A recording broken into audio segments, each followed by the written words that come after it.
Hi guys, welcome to Drum Dog, and today we are making shuffle a whole lot easier to play.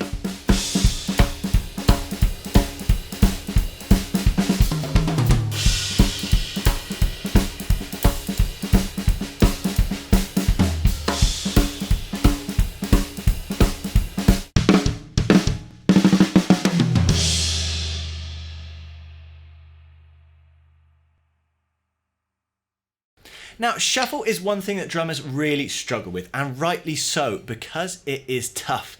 But the good news is, a lot of you guys out there are approaching it wrong, and you're making life a lot harder for yourself by fighting through it and powering through with your hands, instead of taking a step back, learning a little bit of finesse and technique with all of the muscles we've got going on here to make it a whole lot easier. That's how these guys are getting these shuffle beats up to those crazy high, what feels like impossible tempos. Now, what do I really mean by this? I mean, if you've ever tried to play a shuffle groove along to a track and you just can't keep up with it, even though it doesn't sound that fast, chances are you're powering through every single note with that timekeeping hand, like a 1, a 2, a 3, a 4, a 1, a 2. And you can see there, I'm playing all of those notes the same way, okay? So although my arm is moving a little bit here, most of those notes are coming from my wrist, and you can see the wrist is pretty much moving the same amount for both of those notes. Although I'm holding the stick, my hand's staying closed, and we're just playing both of those notes from the wrist, which is fine if it's at a really slow tempo. Something like this, that's nice. 1, 2, 3, 4. But say we were to increase that tempo even just a little bit. Now, just to that, 1, 2, 3, 4. I'm starting to not feel super comfortable to keep that going for a long time, because that's hard to get that note spacing with playing both of them from the wrist any faster than that, and I'm having to actually push quite hard to keep that up. That is not sustainable. My wrist feels a little bit funky already, like I kind of did something it didn't enjoy. We shouldn't have to do that to ourselves. We should be able to play that with a bit more ease so we can relax and enjoy the music. So this lesson is going to be all about making this easier so we can do just that.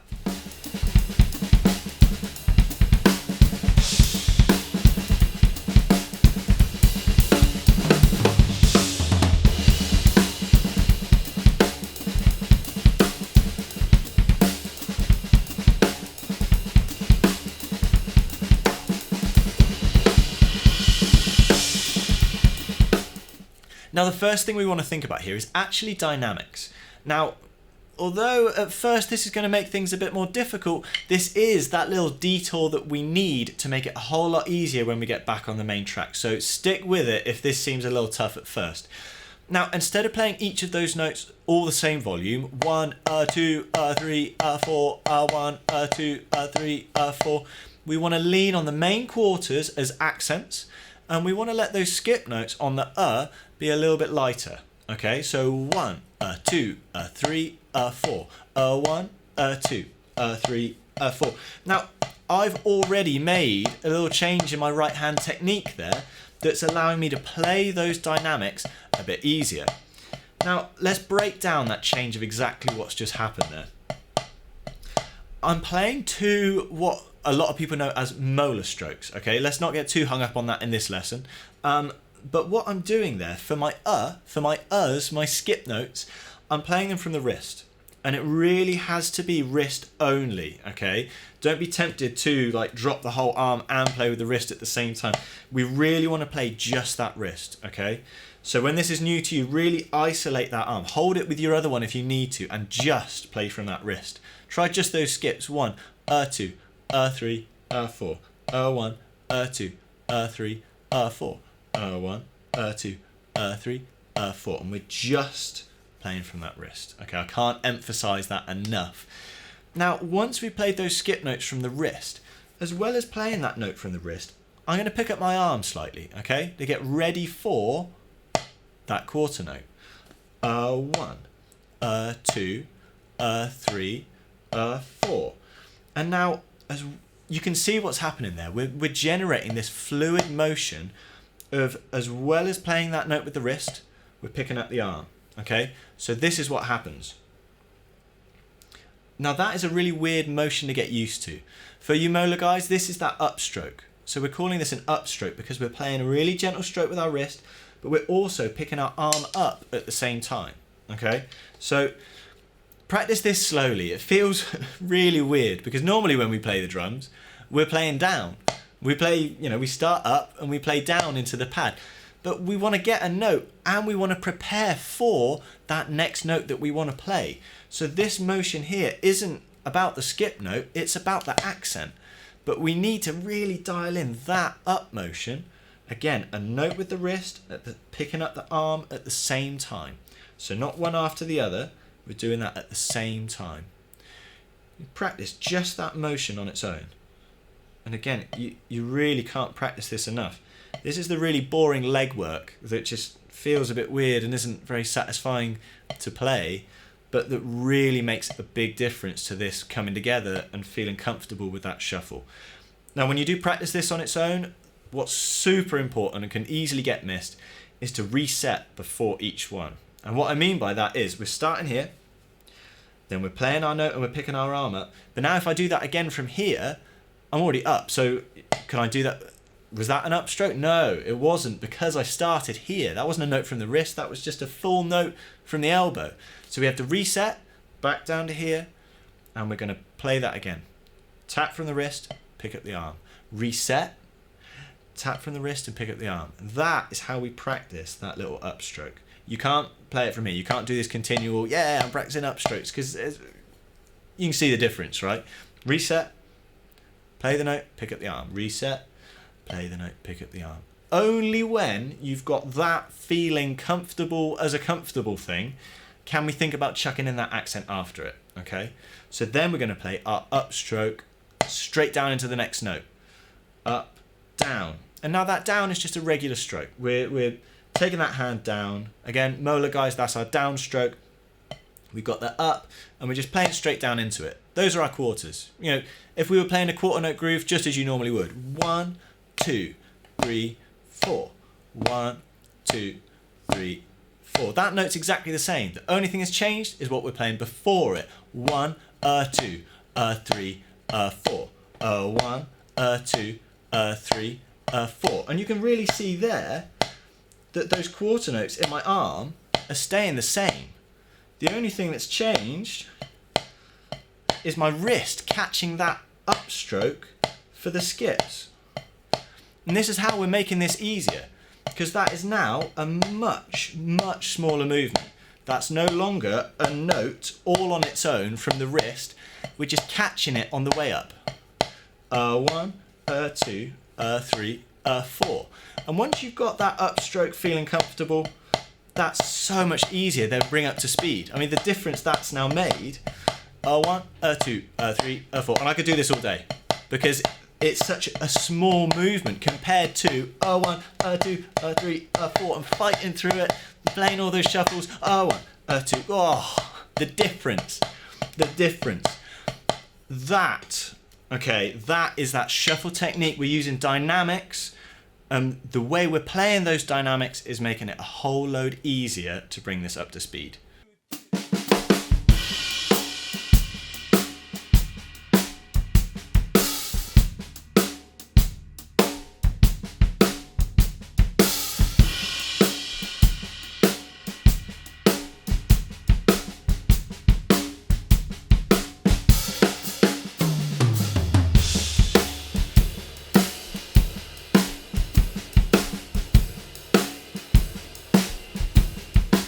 Now, for this next part of this lesson, I only recommend going through into this when you've got that super comfortable. And by super comfortable, I don't mean you've just learnt it and you're like, yeah, that's feeling good.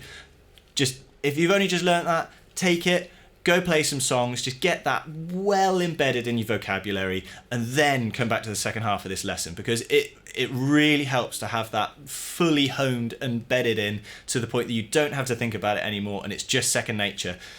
Before we're taking this on to the next bit, because the next bit here is streamlining it a little bit more to take it even faster again with the same ease. Because as with any technique, this full upstroke and downstroke has a speed limit, okay? So although we're comfortable around this speed, for me personally, a 1, a 2, a 3, a 4, a 1. To play it any faster than that, actually, I'm at the point where I'm having to push through it again. I don't feel comfortable. And we don't want to have to be doing that. We want to be able to play shuffle faster than that, especially if you're, say, playing a half-time shuffle where it's like a 1 E and a 2 E and a 3 E and a 4 E and, because that's limiting us to 1, 2, 3, 4. And that's a pretty slow tempo. That's a pretty slow tempo. We want to be able to take it up into the realms of that kind of Rosanna to 1, 2, 3, 4. I know so many of you guys out there can relate to this, of trying to keep up with songs like Rosanna and feeling like your right hand is just burning by 2 bars in. The secret to this is streamlining what we've just learned, okay? We're going to take the same thing, and instead of it just being elbow and wrist, we're going to bring it more down into the smaller muscles, and we're going to be using wrist and fingers. Now, if playing from just your fingers is something that's new to you, then that is something that's covered in our technique workshop over at drum.dog. Now, to take this from this bigger motion that's happening here to this smaller, faster motion that's happening down here, we're going to be making one big vital change. And that is, as I said, in the fingers, and we're going to be opening that hand, okay? So previously, we've kept that hand closed with a nice, gentle stick control. It's been from the wrist and then the elbow, wrist, elbow. To make this smaller and faster, we're going to be playing our upstroke with an open hand. We're going to be opening that hand up, bringing the wrist down, just like we were before. So the wrist's still coming down, but this time we're opening the hand. We're letting that stick rebound back up. Now that is the vital bit, the stick rebounding up instead of us carrying it up, okay? Because we need that distance from the stick to the pad to play our accent. But instead of carrying that stick all the way up and spending all of that energy picking our arm up, we're going to leave our arm down here. We're going to play that finger stroke, let that stick rebound up, and then by snapping those fingers closed and with a little whip of the wrist, we're getting that accent.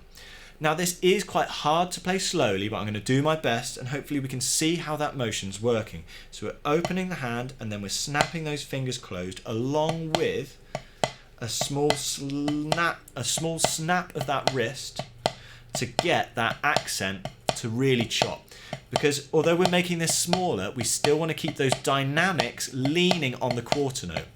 A 1, a 2, a 3, a 4, a 1, and those skip notes nice and gentle. So as we're opening the hand for those skip notes, we're keeping them nice and light, and then snapping that wrist and hand shut for those quarters. A 1, a 2, a 3, a 4, a 1, a 2, a 3, a 4.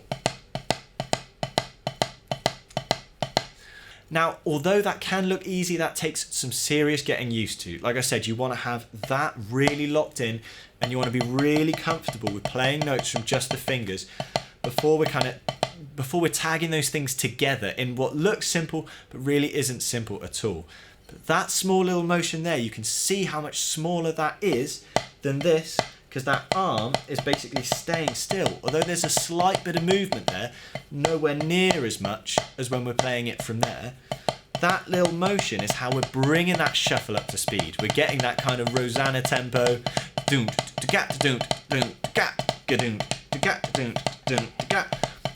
And we can do that all day. Because that motion is so small, just that little snap of the fingers, little flick of the wrist, that is how we're playing those shuffle tempos up so high and not just burning out our wrist super quick.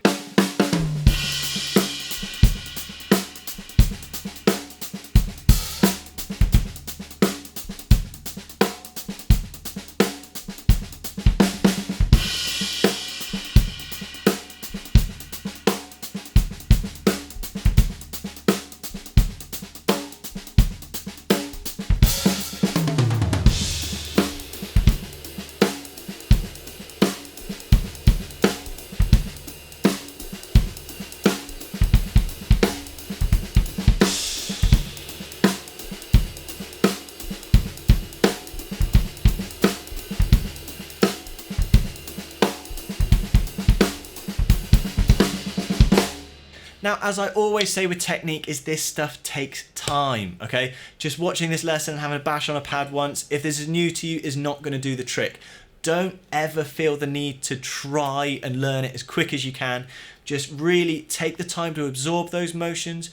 Come back to this video and double check that what you're doing is still right, because sometimes although you can pick something up while watching the lesson, then as you practice things morph slightly and it might have headed in, sometimes it heads in the right direction, sometimes it gets a little lost. So check back into this video and make sure that those motions are still looking right, and just let it be a slow burn. Don't rush through it, and avoid that frustration of like, I can't do it, because this stuff does take time. And enjoy the process, because we're still playing drums. It's still good fun. I really hope you guys have found this lesson useful and it helps you guys bring your shuffle grooves up to that speed, and more importantly, just feel comfortable while you're playing them, because I don't feel comfortable when I feel like I'm pushing too hard. So that's what makes it more fun for me. If you guys enjoyed this lesson, then don't forget to subscribe to the channel, and we hope to see you again soon.